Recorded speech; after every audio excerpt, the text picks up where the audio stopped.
Hey there, everybody. It's me, Josh, and for this week's SYSK Selects, I've chosen our 2021 episode on Muzak. And you might ask, who could possibly like the noisome, omnipresent annoyance that was Muzak? Well, me. I like Muzak, so there. But if you're not over 40, you might not even know that there was a time you couldn't step out in public from department stores, those are in something we call malls, to elevators, without schmaltzy string arrangements of pop music pummeling you with their saccharine sound. And you know what? You're the worse off for not having experienced it.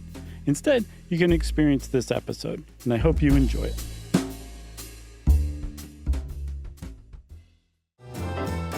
Welcome to Stuff You Should Know, a production of iHeartRadio.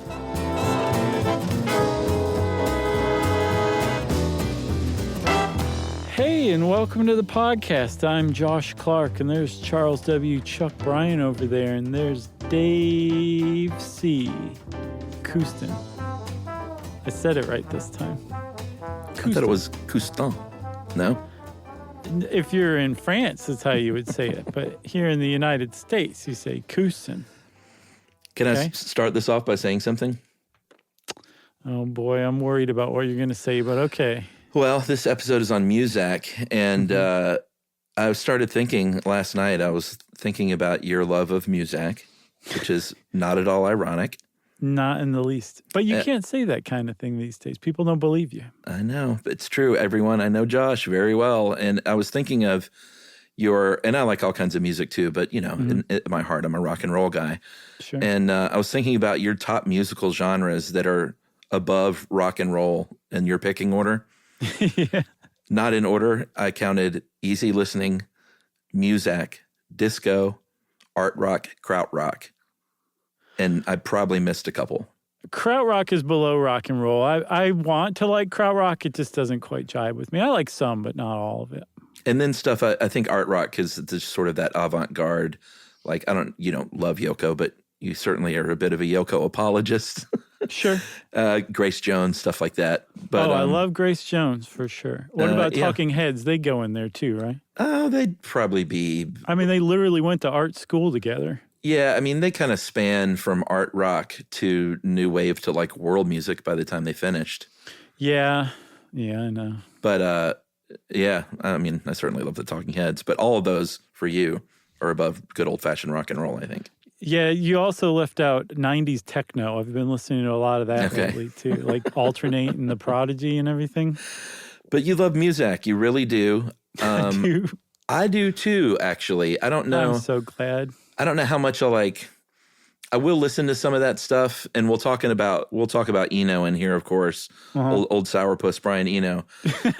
But I love listening to his ambient stuff, which he sort of wrote as an antidote to Muzak. Again, we'll talk about that more later. But I do like, in certain circumstances, that Muzak thing is really great to have on in my house as background music. And it serves that same purpose. One of the big reasons why, too, is because you can get stuff done with it. Like, lyrics can be so distracting. They just latch on to your brain and say, no, pay attention to me. I'm talking to you now.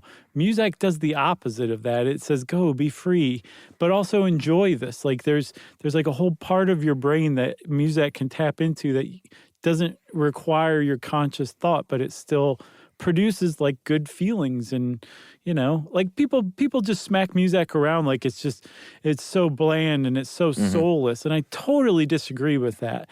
Like, if you actually stop and listen to Muzak, it's really, really technically proficient. It's frequently well done. It's often very clever and creative and inventive. Which is really saying something, because you're doing this in the confines of covering an existing song in a way that makes it familiar and easy to recognize, but also takes away any intrusiveness that it might have. It's tough to do, and I love Muzak. You're absolutely right. Like, I listen to Muzak this whole time. Yeah. Not just when we were researching Muzak today, but also when I was researching the Havana Syndrome. And I realized, like, this is my normal thing. This is the same stuff I listen to when I'm researching unusual. Anyway. Yeah. Yeah, and we can go ahead and dispel a couple of, or not myths, but clear up a couple of things right off the bat. First of all, Muzak is a name brand, and people can kind of collectively use the term Muzak, or have collectively used that term for what's called like potted plant music or elevator music or shopping music. But it is actually a brand name, which we'll get to the history of. And then the second thing is it gets the name elevator music. Part of the myth is that people said, well, they put it on elevators because people were afraid to death of elevators early on, and it calmed people down, or it covered up the noise of the clanking elevators. I'd never heard that before. Did you? Yeah, neither one of those things are true. Total myth. My guess is that it was played on elevators, and because you're in such a closed little box that's usually quiet, it just was way more noticeable than like in a big office full of people working. So people called it elevator music. That's my guess. Right, yeah. I mean, yeah, there wasn't music on elevators before, but for several decades in the 20th century, like there weren't many elevators you could get on because people didn't have elevators in their house. So it was a public building you were in where they weren't playing music of some form, very frequently Muzak. That great Blues Brothers scene. Yeah, hut. Again. Yeah, because they're going up to the Cook County Assessor's office, and there's the entire Chicago Police Department is after them, but they're forced to get on this elevator, and the girl from Ipanema is playing. I think my favorite part of that scene is there's just dozens and hundreds of cops and SWAT guys just, hut, when they're rappelling and doing all this stuff. And then there's the one shot of the lone guy rappelling down the side of the building, and he's by himself just going, hut. Yeah, that's a good one. So funny. There's another scene, too, from around that era, a few years later, from Airplane 2, where it's like Rip Torn.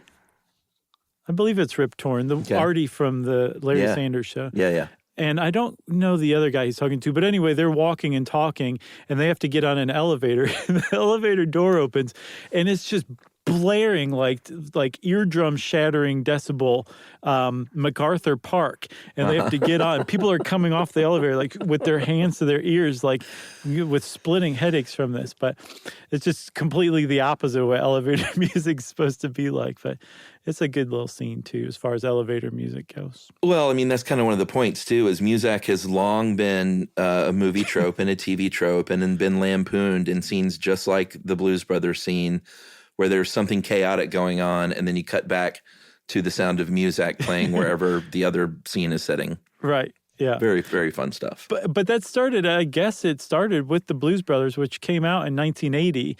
But before that was like, Muzak was not really lampooned. I mean, not everybody liked it. It really kind of started to get a little backlash in the late 60s, early 70s, as we'll see. But there was a very significant chunk of the 20th century, again, from maybe 1950 to 1980, we'll say, where everywhere you went in public, including if you took a Greyhound bus, or if you were on a plane, or you happened to be in Air Force One, or you were at the mall, in an elevator, at your office, everywhere, Muzak was playing. There was Muzak playing everywhere. It was just a part of life that was inescapable, actually. Yeah, so let's go back in time and talk about the inventor of Muzak. And this is sort of a fun fact of Muzak. The man's name is George Squier. It is spelled Squier, but he swears it's pronounced Square. I'm really impressed, man. I had not come up with that one. Or he swore it was pronounced Square. Yeah, that's kind of one of the funny jokes. Like the guy who invented Muzak was Square. Yeah. But Major General George Squier was born in 1865, if you believe that. And he has just a laundry list of accomplishments as a human being. He earned a doctorate from Johns Hopkins in electrical science. He was an Army engineer with a PhD, I think the first one. Yeah. And he was, I believe, the lead Signal Corps officer for the Army as well. He was. He also was inducted into the National Academy of Sciences, which connects this episode to the other one today. That's right. Because he came up with something called a tree telephone. He figured out how to use any tree, but preferably one with fully leaved, I guess. I don't know what you'd call that. As a receiver and transmitter for radio signals. He figured out how to use a tree, a living tree for that. Here's another little fun fact. He was one of the first airplane passengers ever because he was way into human flight and got together with the Wright brothers. And in 1906, consulted with them, and they said, "Hey, why don't you take a ride in our new little biplane? You'll probably live." Right. I looked at the document for our Wright brothers episode, and he did not appear. I don't think we mentioned him, but he might have been the first airline passenger, from what I saw. Yeah, where he really made a big name for himself pre-Muzak was this invention, which is what we call multiplexing, which is he figured out, or maybe wireless communications, which is something he worked on with the Army. He basically figured out how to get multiple uses out of single telephone lines. Telephone wires were, there are only so many, so you were really limited as to what you could do with them and how many people could use them. So he basically figured out a way to increase their output and efficiency by multiplexing and by sending superimposing high-frequency radio signals over those low-frequency telegraph signals, basically just allowing you to use the wire at the same time, the same wire. Yeah. I mean, it's like if you think of like a wave, if it's low frequency, there's big wide gaps in between. You can fit a higher frequency that's tighter and squished together in those gaps, but you're still using the same line. And, this was the guy who came up with that. That's an enormous advancement in telecommunications that we're still put in use today in some applications, but definitely helped like the early internet along. It was just a huge contribution to humanity. Like forget even just Muzak. Like just that alone would probably warrant like an episode for George Squier. Yeah, and I think he was like, everyone should be able to use this. So I'm going to open source it, and everyone can use this new multiplexing technology. AT&T came along and said, we'll use it. And then, you know what? You stole it from us, actually. Right. He came up with it, but since he left it open, they decided to just take it from him and sue him for it. I think he sued them, but it didn't work. That's right. You're right. So he still was able to use this wireless technology with multiplexing. And at the time, people were starting to get into radio broadcasts, but wireless radio, like that you would just have in your house that's picking up radio waves at a station, that was not widespread at the time. So George Squier said, you know what? I understand people want music in their house. I'm going to give it to them. I'm going to use that multiplexing technology, and I'm going to run sound waves over the electrical wires that go into the house. Brilliant. And I'm going to sell this. It is brilliant. I'm going to sell this service to people's homes for $1.50 a month, about $20 today. And it's just part of your utility bill because it's coming in through your electrical company. And there's actually a section of Cleveland called the Lakewood area. Mm-hmm. That was the pilot for this wireless radio that George Squier invented. The problem was by the time they deployed it, wireless radio was already a thing. Yeah. And so we had this really great idea that just no longer had an application. Yeah, he basically invented the first music subscription service. Exactly. Yeah, and he had multiple channels too. Like when you subscribed, you got news, you got dance music. There was I think 3 different channels you could choose from. Howard Stern. So. Yep. Howard Stern was on back then. Nice. Baba Booey. So he had that technology though, and he said, you know what, this is a good idea though. Mm-hmm. Maybe I can think of how to use this in offices and stores. And in 1934, he looked up at Kodak, very successful corporation, and said, I love that name and I love music. Let's just call it Muzak. Yep. And history changed, and maybe we should take a break. Okay, let's do it. All right, we'll be right back.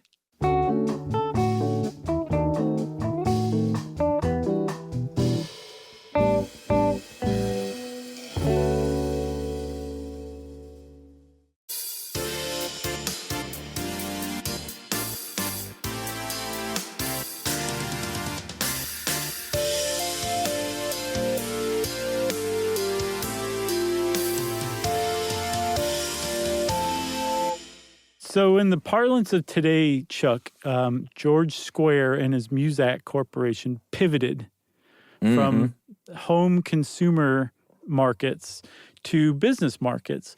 And that just knocked it out of the park because it turned out that there were a lot of companies, hotels, restaurants, clubs. I think the Stork Club was an early customer that said, you know what, it's really going to make our place seem fancy if we've got music piping in all the time. So yes, we would like to sign up for your service. And that's really where Muzak kind of started to take off. Yeah, so Muzak, I mean, we haven't even said what it is. Surely people know, but I would hope so. Muzak are instrumental tracks. And you did mention that there were no vocals, so we kind of hinted at it. That's a big one, yeah.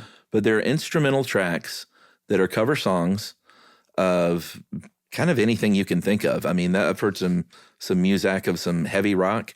It can be classical music. It can be old standards. But the point is they are instrumental versions that are re-recorded. They don't just take the vocals out. It's not karaoke style. Right. It is re-recorded, arranged, and recorded by professional, really good musicians, orchestras sometimes. Yeah. And it is, that's what it is. And it's great. The end.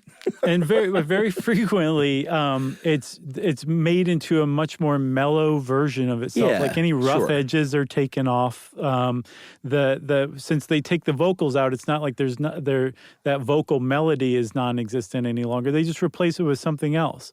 So if they're trying to go for something like a little more upbeat or up tempo, they'll replace the vocals with, say, like a saxophone. If they're trying to do something a little more mellow, they'll replace the vocals with a string section. Yeah, or a harp, perhaps. Yeah, that's one of the things that Muzak is very famous for is like what's called masses of strings, just strings upon strings. In fact, one of the early, I guess, big name groups that produced Muzak was called 101 Strings. Yeah. And they probably were absolutely accurate in that. Like there's just tons of strings everywhere. Violins, cellos, violas, every string instrument you can throw at it, they just layer upon layer in these songs. It's one of the hallmarks of Muzak. Yeah, and there are many versions of Antonio Carlos Jobim's Girl from Ipanema, but the Muzak version is one of the most popular, and that 101 strings version is the most ubiquitous from that lot. I do encourage people to go watch the YouTube, though, of Frank Sinatra and Jobim singing that song live on TV because it's great in every way. They're just sitting next to each other, and the shot isn't wide at first, and they're just sort of singing back and forth to each other, and Frank's doing his thing. And then it cuts to the wide, and Frank is like totally kicked back with his legs crossed with a cigarette in his hand, exactly like you would hope. But he looks like he just not rolled out of bed because he's put together, but he looks like he rolled from his wicker bag to his wicker chair. Right. For this performance. Can I get some cocaine in here, baby? So good. That's Joe Piscopo as Frank Sinatra. Do you ever listen to Jobim's stuff? Oh, yeah. Dude. I love that old lounge stuff. It's really great. Brazilian stuff. Yeah. His record Stoneflower is just a masterpiece from beginning to end. Yeah. That's good party music. Yeah. That's another thing, though, too, is like it's so mellow that to take that kind of music and then make it into Muzak is like, it's almost like it takes a certain amount of audacity. Right. You know, like I was listening to, I want to point people to two different Muzak records that are on YouTube. One is called More Than Music, period, and Environment. It's a 1981 Muzak record. And it has a version of Sailing, Christopher Cross's Sailing, one of the most already music mellow, to sleep to. Yeah, exactly. They figured out how to basically make you lose control of your bladder listening to this. It's music that to mellow. wet your bed to. Yeah, that's a good one. And then the other one is called the Blue Album, and it is from 1974, I believe, and it's just both of them are really great. That's good introductions to Muzak if you're not into it already. All right, so Muzak is trucking along in the 30s. They get to the 40s and they think, you know what, we need a better way to sell this stuff and to pitch this to businesses and corporations.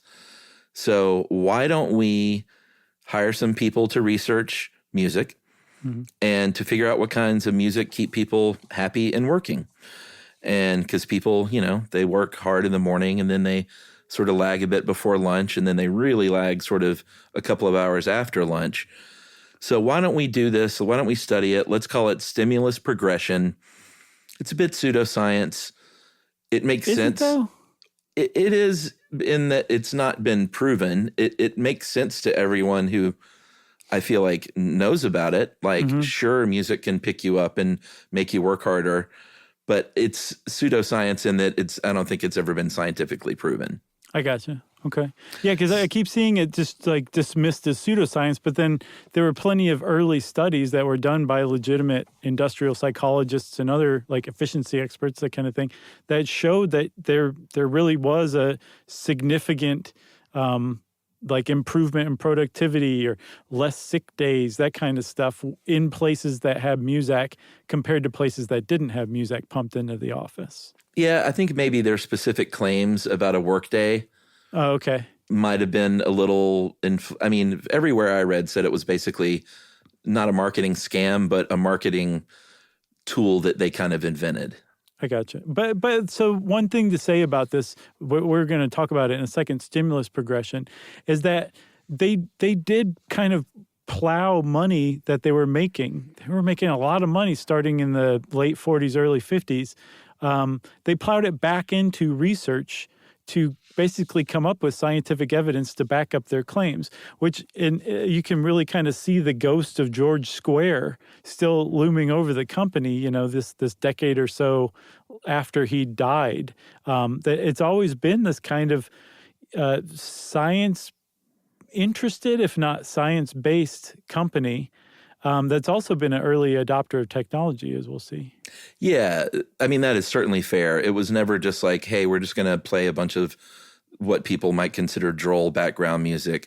Like they really did, I don't think it was a scam. I think they really did try to study working environments. And what they did with the stimulus progression was they divided the workday into 15-minute increments and basically set a DJ playlist every 15 minutes and they assigned a stimulus value from 1 to 6, 1 being really, really mellow, 6 being, super up.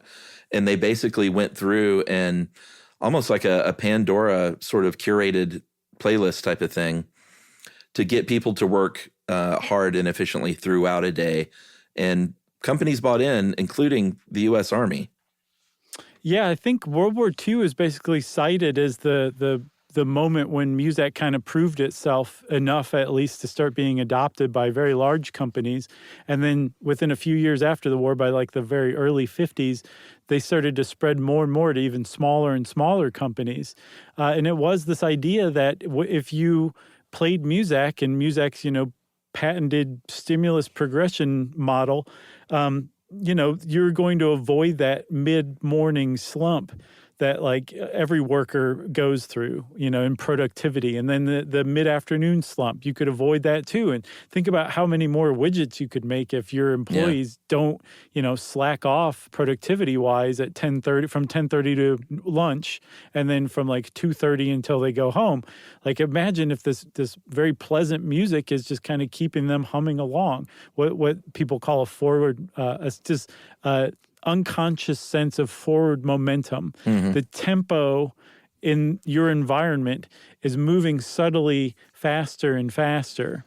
And so to keep people from going insane, part of the stimulus progression was that the songs in a 15-minute increment would kind of go up in tempo, and then you'd have a 15-minute break of silence, and then the music would come back on again. But then this 15 minutes, their first song, the tempo of their first song would probably start a little faster than the tempo of the first song of the last 15 minutes. Right. And so all of a sudden, next thing you know, you're making widgets like a maniac because you're being manipulated by the stimulus progression model. At least, again, according to Muzak.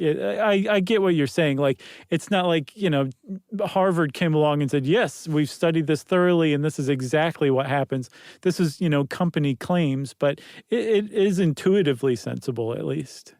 Well, yeah. You need only to host a house party and play music yourself right. to determine how music can affect the mood of a group of people. You put on Groove is in the Heart, and you know what's going to happen. Yeah, everybody's going to shake their groove thing. Everyone's going to shake their groove thing. If you put in Old Sourpuss Brian Eno's music for airports, not a good party thing. No, it's not. And since you brought him up for the second time, I say we discuss Brian Eno momentarily. Sure. I mean, I love that record, and I love a lot of his stuff, including his ambient music experimental records. I think it's really, really good stuff to have on if it's a nice gray day outside and you're getting work done. I really enjoyed his background music, but it's definitely not up in any way. You know what I found is a really good one for what you just described? You ever listen to Future Sound of London? No. They have an album, like a double album called Life Forms, and it's about as amazing as ambient gets. So you should check that one out.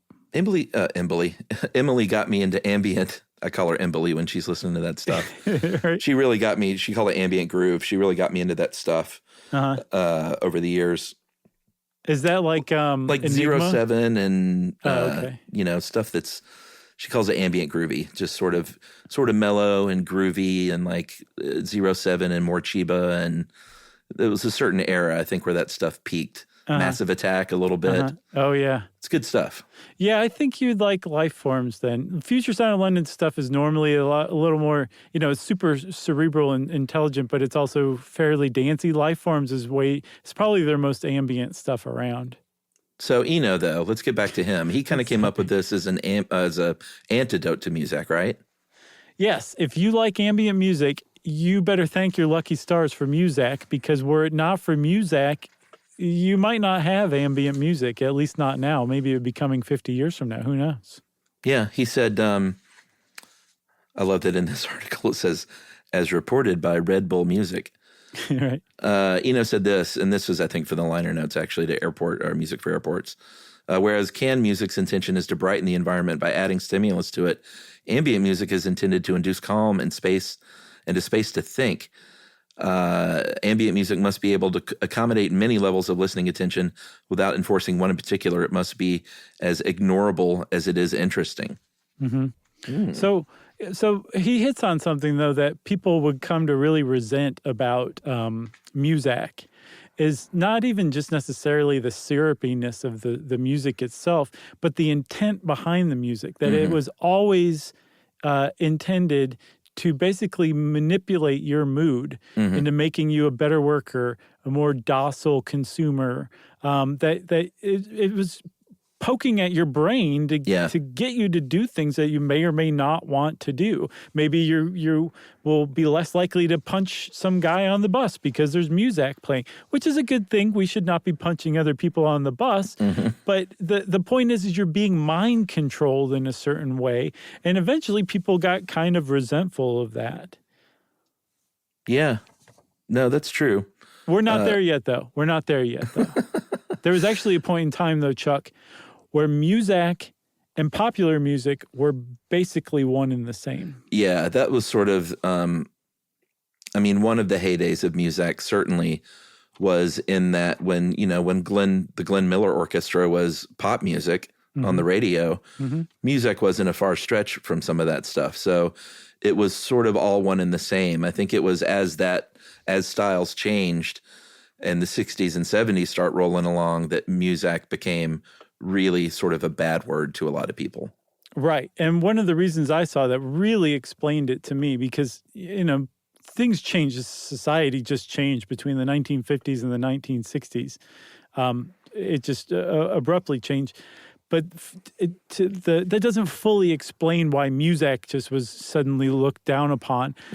A good explanation I saw is that lyrics became really, really important in the late 60s. People had something to say, and Muzak does not include lyrics. It completely undermines the point of Muzak if you put lyrics in or don't rearrange the lyrics with strings.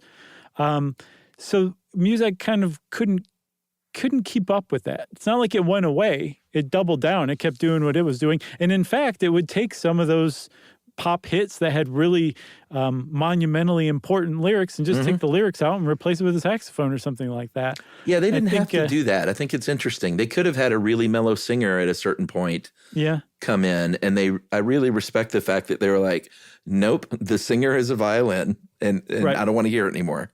Right, but a lot of these songwriters in particular, like I think Joan Baez, Bruce Springsteen, Boz Scaggs, all of them refused to let their music be covered by Muzak or any of its competitors. But Paul Simon, I saw, said he always knew he had a hit when he heard a Muzak version of it, like at the mall or something like that, which is kind of like Weird Al covering Nirvana. Like Kurt Cobain said that he knew that Nirvana had made it when Weird Al covered Smells Like Teen Spirit. I think it's basically the same thing.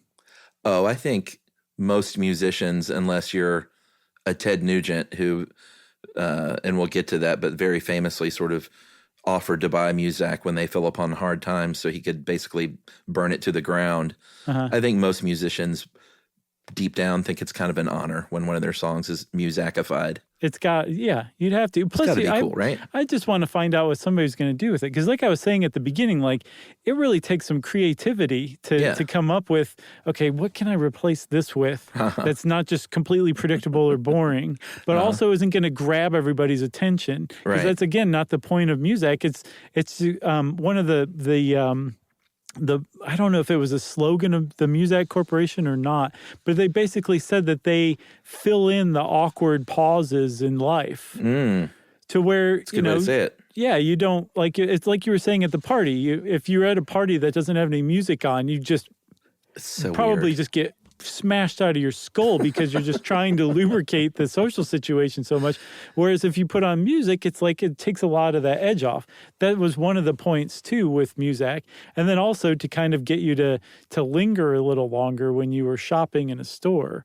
That was part of it as well. Yeah, I mean, music, we almost always have music on in our house unless, it's night and we're watching, a movie or watching something on TV. But at almost all waking hours, we have music playing in our home, and it just feels weird and quiet and not full of life when there's no music happening. Right. It's strange. It can be strange for sure. Should we take a break? Yeah, we have reached basically the early 70s, which is Muzak's first crisis point, and we'll come back to that after this.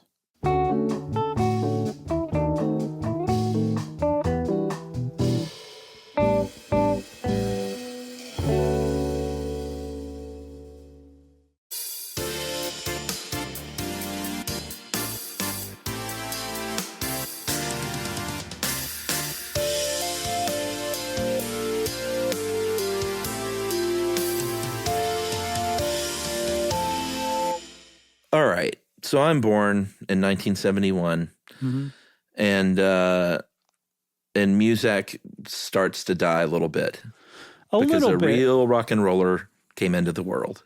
That's right.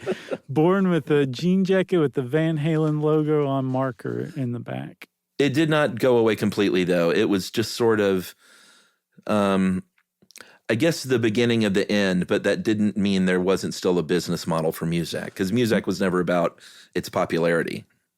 No, but there was a time where it was popular. Like JFK had it on Air Force One. I think Eisenhower had it piped into the White House. It was playing on board Apollo 11. Yeah, it was everywhere. Like it's really hard to get across how ubiquitous it was. But I found a quote from a guy named Professor Gary Gumpert of Queens College in New York. Nice. He said that that at the time, Muzak was just kind of amniotic fluid that surrounds us. It never startles us. It is never too loud. It's never too silent. It's always there. Yeah. And that was what it was like. You were just kind of moving from one placid, bucolic field to the next, going from mall to mall, store to store, elevator to elevator, bus ride to bus ride. It was just absolutely everywhere. So compared to that, the idea that it's absolutely everywhere, unquestioned, it really kind of started to take a bit of a downturn in the 70s, but it just didn't go anywhere yet. It took decades for it to really take a hit. Yeah, I mean, even in the 80s, that was syndicated in 19 countries. There were 80 million people listening, whether or not they wanted to or not, listening to Muzak every day. Yeah. And the company ended up being bought and sold a couple of times over the years. I think in 81 or in 72, a company called Teleprompter owned it. Yeah. In 81, Westinghouse bought it. And I don't know if I believe this. The story goes that Westinghouse learned later on when they were buying Teleprompter that they owned Muzak, and apparently they didn't know that. That's what fundinguniverse.com says. I don't know. I mean, who doesn't? Maybe back then they didn't do research into purchasing entire corporations. They were on a lot of scotch at the time, man. Although we've had companies that bought websites and then they learned that there was a podcast program attached. They're like, I think I've heard of that. Things you should do or something like that. Yeah, that was actually that could happen now that I think about it. That's right. Yeah, I kind of actually felt a deeper affinity for Muzak when I learned how many times they've been passed around corporation by corporation. And then I think in the, I think it was when did Yesco come along? Was that in the 90s? So Yesco was around from the Mid-80s. 60s. Well, when they finally came together, though, right? Yeah, but they were an early competitor. No, I guess a kind of a midlife competitor to Muzak.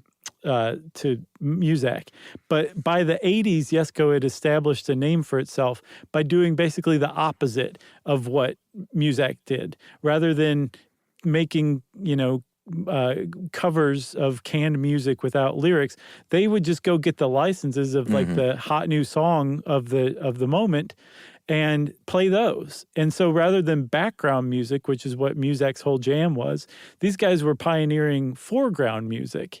And they were just this small little outfit from Seattle that, it was kind of like the little engine that could. And they changed the entire landscape, the audio landscape of the United States, just by being persistent, by getting that word out that, hey, now foreground's the way to go, not background. That's old stuff. Yeah, and I think that's why today when you go into Publix to do your grocery shopping, you'll hear Christopher Cross singing Sailing instead of the Muzak version of Sailing. Yeah, can't we just get both, though? Sure. Do we have to choose? I mean, I'm a big Christopher Cross fan. You're not going to find a bigger fan than me. For real? You like him that much? Oh, he's great. I got his two big albums I still have on my shelf. Oh, yeah? Well, he's sitting in the other room at my house right now. Well, I guess you're the bigger fan. Yeah. You're like, no. He's just tied up. Right. I was going to say, he's not here on his will, under his own will.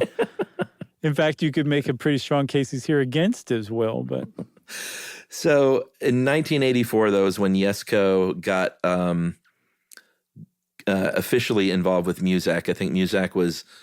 did they actually file for bankruptcy, or were they just at that sort of precipice? Not yet. They were teetering right there on the edge, and it was actually, they were bought by the Fields Company, the company that owns Marshall Field, so Chicago makes another appearance.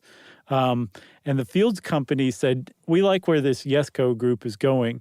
We're going to merge with them. So Muzak actually merged with Yesco, the smaller company, but then ended up moving to Seattle right before the grunge movement hit. So Seattle's big musical contribution before grunge was Muzak, basically. Yeah. I remember seeing that logo. I mean, you've probably seen the Vans around before and really not known. It's that M with the circle around it. Right. I remember when I first saw that, I was like, wait a minute, is that the Muzak?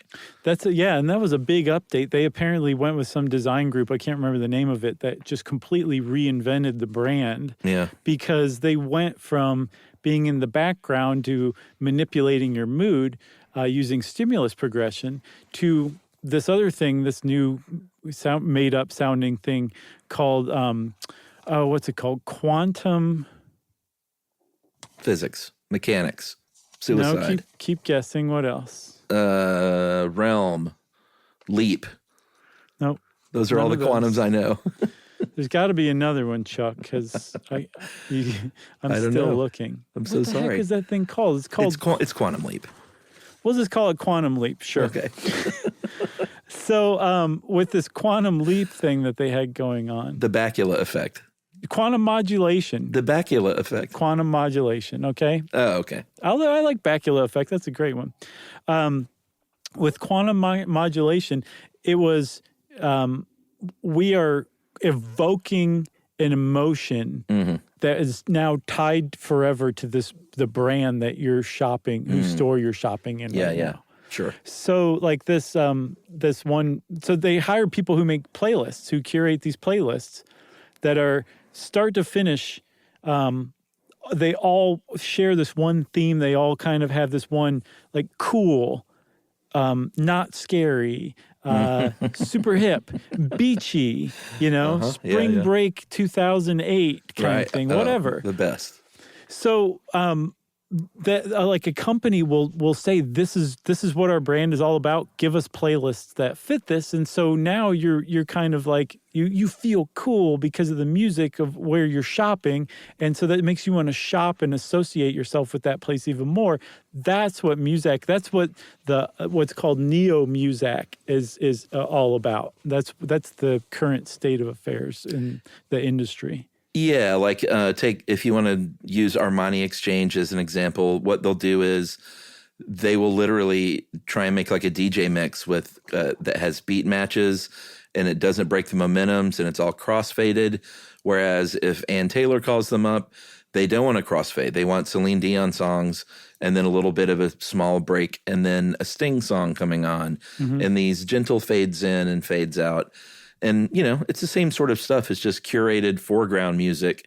Right. What I love about Muzak is in the end, when they were finally acquired, they had 1.5 million commercially recorded songs in their catalog. And they called that The Well. Right. That's amazing. Almost 800 Beatles songs. It is. I think that's why they never fully went under, is that catalog kept them commercially viable for sale. Super valuable. It's got to be. Yeah. So they were bought in, I think, 2009 maybe by a group called Mood Music out of Austin. 2011. Yeah. And then 2 years later, they retired the Muzak name forever. Just couldn't do anything with it. So now it's Mood Music is the company that owns The Well, but they're doing that whole they're doing that whole foreground music, quantum modulation type thing where, you just associate a brand with a certain kind of music. Like you wouldn't walk into that Armani Exchange and hear, Paul Cross. Simon. Yeah, Christopher Cross. You'd be like, something's off here. The mood, what is it? Mood Media. Their job is to make sure that there's nothing off while you're in that store, that it all just kind of fits together and you feel good about where you're shopping. I don't know though, man. You want to move some Armani gear? Put on You Can Call Me Al. And just watch it fly off the shelves. Man, those kids would freak out. Their frosted tips would stand up on end. They're like, what is this? This is amazing. I've never felt more alive. Why is Chevy Chase in here? Oh, man. A really cool thing, though, is what you were talking about with Muzak being on the tech forefront. Yeah. It's really cool that over the years, they were always early adopters of tech. And it's funny to think about them that way, but they were always on the leading edge and the forefront of what technology was doing.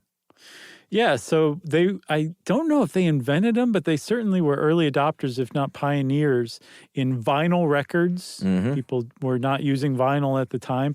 Then they eventually ditched the vinyl records in favor of an electronic brain called Mater, M, the number 8, and the letter R, which basically was a big deck of reel-to-reel tapes that had a bunch of different songs on it, but they had different inaudible pulses that would trigger a different one to come on next. So you could curate lists on these huge reel-to-reels. It was just amazing. They were using this thing starting in the 50s. So the whole thing became kind of automated. They launched their own satellite in the 70s. They had a computer database in the 70s. Like, they were very much pioneers and early adopters of a lot of different technology that we take for granted today. Yeah, I mean, you could make an argument that they were doing the Pandora Spotify thing decades before they were doing it. Absolutely. Yeah, and I mean, the whole point of it, too, is virtually unchanged. I mean, it's not necessarily to make you a docile shopper anymore, but it's to, like, they're trying to make you feel like that brand is part of your identity by evoking memories in you using songs to unlock them. Totally. Pretty interesting stuff, man. I'm going to go, what were those 2 records again? I want to write those down. Okay, one is More Than Music, Period, and Environment, 1981 Muzak record that has not just Sailing on it, has Olivia Newton-John's Magic. It has Take Your Time, Do It Right, which I don't care if the lyrics are there or not. If you're sitting next to your mom in a doctor's office and Baby, You Can Do It, Take Your Time, Do It Right comes on, you both know what that song's about, you know? Yeah. Uh-huh. It may even be more uncomfortable in that situation. Yeah. And then it ends with Funky Town. Nice. It's a good one. The other one is called the Blue Album. It's a complete stimulus progression album, and it has a bunch of good songs on it, including Orleans Dance With Me, which is, if you ask me, the Muzak cover is way better than the original. So not to be confused with Weezer's Blue Album. No, it's a little different. Okay. And then if you're like, oh, this Muzak's floating my boat, go start looking up Ronnie Aldrich, Frank Checksfield, Mantovani, and just start there. Yeah, and if eventually you're like, I'm feeling really goosey, how about some actual vocalists going on? And then you'll just go right into Josh's other favorite, which is yacht rock, easy listening. I like yacht rock a lot, too. I'm super right now into West Coast cool jazz. Stan Getz, Chet Baker. I can't remember his name, but I just got into him. He's a great jazz pianist from that era. Bill Evans, the Bill Evans Trio. Oh, love Bill Evans. You're just getting into Bill Evans? Yeah, I just started getting into him. I started with Chet Baker and just started working my way out. Vince Guaraldi is another great one. I know he's known for the Charlie Brown stuff, but all of Vince Guaraldi is great. Yeah, he is. You can tell just by the Charlie Brown album that he's an amazing jazz guy. Good stuff. So, Chuck, I have one more thing. There's people hate Muzak a lot. So there's some artists who have a lot of artists have tried to make hay out of the whole thing. But one guy, David Schaefer, had something from back in 2000 or 2002 something.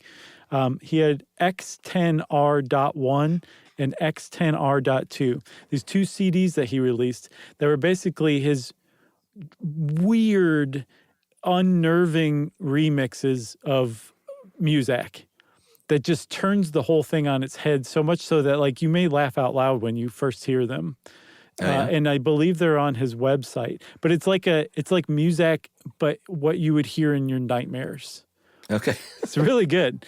And I believe he's got it on his website to go listen to. And I think you can buy the CDs too. So check that out. I'll check it out. Okay, well, if you want to know more about Muzak, just start listening and loving. Just don't prejudge. How about that? Great. And since I said don't prejudge, everybody, that means it's time for listener mail. I'm going to call this from Lauren. Hey, guys. A man walks down the street and says, "Why am I soft in the middle? The rest of my life is so hard." Oh, wait a minute. Sorry. What a perfect email for this one. I was reading my forearm tattoo by accident. Hey, guys. Been listening to Stuff You Should Know for a few years. I often turn up the volume and play an episode while I cook dinner. My 7-year-old daughter, Lila, used to complain, "You're listening to this again?" But I recently caught her singing the beat to the intro music, and she'll casually mention things she's heard from time to time. I suspect she's fond of the animal episodes. Anyway, you'll jokingly sometimes say, "Jerry, well, you have to edit that. You're going to have to edit that part out." And it has me curious how often things are cut from an episode and why. Bad jokes? Too long? Have you ever had to completely redo one? I think it'd be really interesting to know, and I bet Lila would find it encouraging, since she likes to make videos of herself singing and dancing. For the record, y'all make it effortless and seem effortless, and it's always a joy to listen to. That is Lauren from Montevallo, Alabama. And she says, bet that's P.S. not how you say that. Montevallo? Yeah, you're probably right. You put a little too much mustard on there. She says, P.S. How cool of a mom would I be if my daughter heard our names on the podcast? Yeah, cool So mom. there you go, Lauren and Lila. The answer is very little gets edited out. Just the singing and dancing. Like that siren in the background? We'll probably just leave that in to prove a point. Leave that in. No, we don't edit a lot out. Occasionally, like we found out, and we've said this before early on, we left in the word stumbles and the ums and the uhs, and just because it's a conversation and we didn't want to make it seem too scripted because it's not, or canned because it's not. Mm-hmm. And so we just left that stuff in there. And the only time, like I think today you had to look something up real quick, but that doesn't happen much. Yeah, I had to poke my head out of the studio and look at my record collection to come up with Bill Evans' name. So, I mean, that's gone now, but very little is edited out. It's especially after this many years. We're not one-take wonders, but Jerry doesn't have the hardest job in the world, you know? We've taken it easy on her for years. Yeah. Yeah, that's about it, Chuck. I can't think of anything else we really edited out. But that's not to say that shows that are heavily edited and very kind of scripty and slick, like there's room for those too. Oh, yeah. We're not the only way to do it. No, we're like the Muzak of podcasts. There's other people who are all like the Ted Nugent of podcasts, and there's room for both. Yeah, like Roman Mars, the Ted Nugent of podcasting. That's right, man. That guy's always wearing like a studded leather wristband and stuff. I keep waiting on Roman to text me and being like, you guys are consistently talking smack about me. He doesn't listen, and no one he knows listens. So. Oh, that's impossible. So who is that? Lila and Lauren. Correct. Nice. Well, thank you very much for writing in. Hope we answered your question. And if you want to get in touch with us like Lila and Lauren did, you can send us an email. Send it off to stuffpodcast@iheartradio.com. Stuff You Should Know is a production of iHeartRadio. For more podcasts from iHeartRadio, visit the iHeartRadio app, Apple Podcasts, or wherever you listen to your favorite shows.